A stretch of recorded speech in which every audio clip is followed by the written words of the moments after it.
Duane Jackson is a street vendor in New York City's Times Square, but he's also a hero.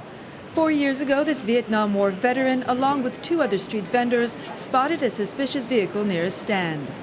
When the car came right across here, parked there, and I turned around and walked over to the car. And what stuck out to me was the fact that the keys were in it, the car was running, the blinking lights were on, nobody was inside, and the fact that the windows were painted with black lacquer paint. Duane alerted the police, Times Square was evacuated, and bomb squads dismantled explosives. National praise and a phone call from President Obama followed, thanking Duane for preventing what could have been one of the worst attacks on U.S. soil since 9/11.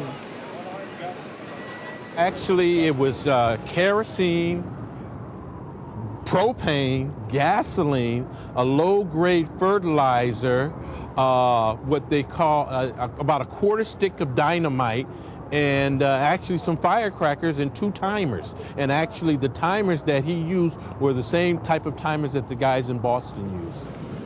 Keeping America safe from terrorism has been the cornerstone of the National Security Agency, or NSA's, policy since 9/11. But amidst the ongoing surveillance spy scandal, which has rocked political waves on both sides of the Atlantic, the irony is not lost.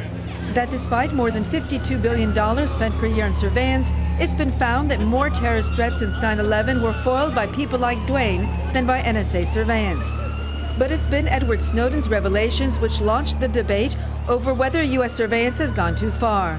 Revelations which included spying and phone tapping on European leaders, and despite some promised reforms, Obama has defended the NSA as necessary to protect the U.S. and its allies from terrorism, a position he will maintain during his visit to Europe next week.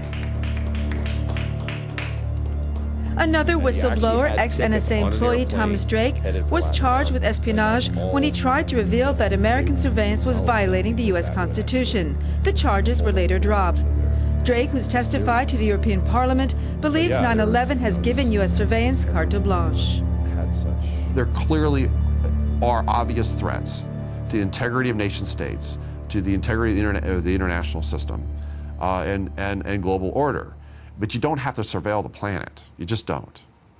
And I mean, when they interviewed a former Stasi officer, he said it's naive to believe that this information is not going to be used for other purposes. But when you're using this as sort of the guise to collect it all, and then on top of that, oh, well, we've got access to this again. We can find out economic, industrial espionage, political, you can compromise, blackmail. I mean, the temptations are enormous. I just never imagined that the template, the Stasi playbook, would be used as the basis for this, this virtual surveillance state that's now arisen and metastasized since 9/11. Edward Lucas was Moscow bureau chief for The Economist for 4 years. He's also author of The Snowden Operation, in which he labels Snowden as the West's greatest intelligence disaster. In New York to talk about his book, Lucas warns Snowden has done more damage than good to international security. I don't think Obama should apologise to his Western allies, and I think the Western allies should apologise for getting into a state of naive hypocrisy about things that they do themselves. Big countries spy on each other, and intelligence services, guess what, engage in espionage. And I think the public is outraged, and politicians are reacting to this, but there's an enormous amount of what I'd call phony outrage. And I think Obama's real shortcoming is he didn't defend the NSA vigorously, and I think the NSA didn't defend itself vigorously. Defending the NSA. It's a tall order, and one which won't be easy during President Obama's visit to Europe. Despite plans to attend the Nuclear Security Summit in The Hague and EU-US trade talks in Brussels, Russia's growing intervention in Ukraine will cast a shadow over his visit. Even the transatlantic fallout over the Snowden spying revelations will be pushed aside as pressure on Obama to stand up to Putin is growing both from within and outside the U.S. Julianne Smith is a national security consultant and former advisor to Vice President Joe Biden. She hopes Obama's European visit will lead to a stronger and more united transatlantic answer to the crisis in Ukraine.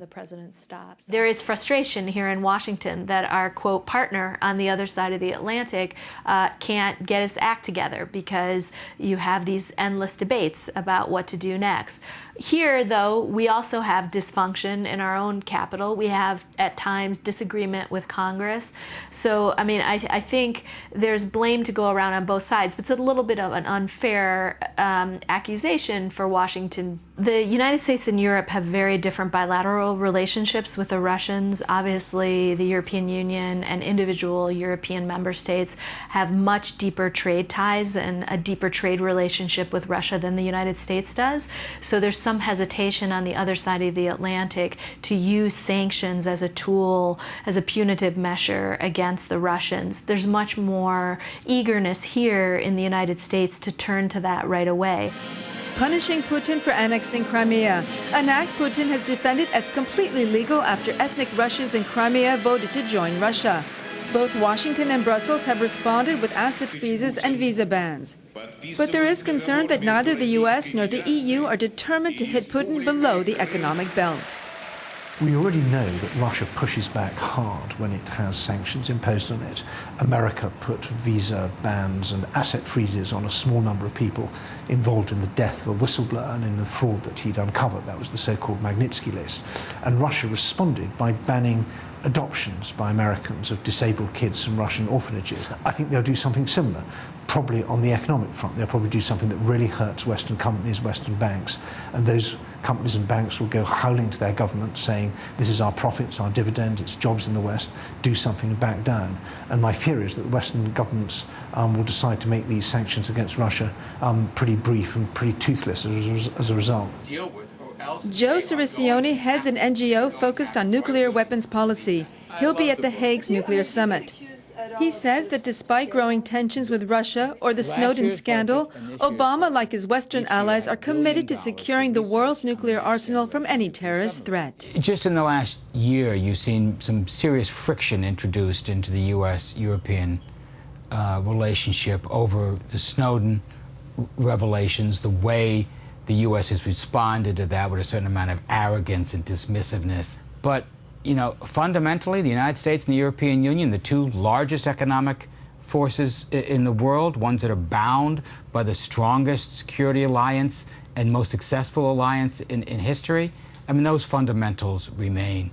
And these frictions in some ways pale to the kinds of disputes that I remember from my early days, such as U.S. deployment of nuclear weapons in Europe, or disputes over U.S. policy in Central America with Nicaragua and El Salvador.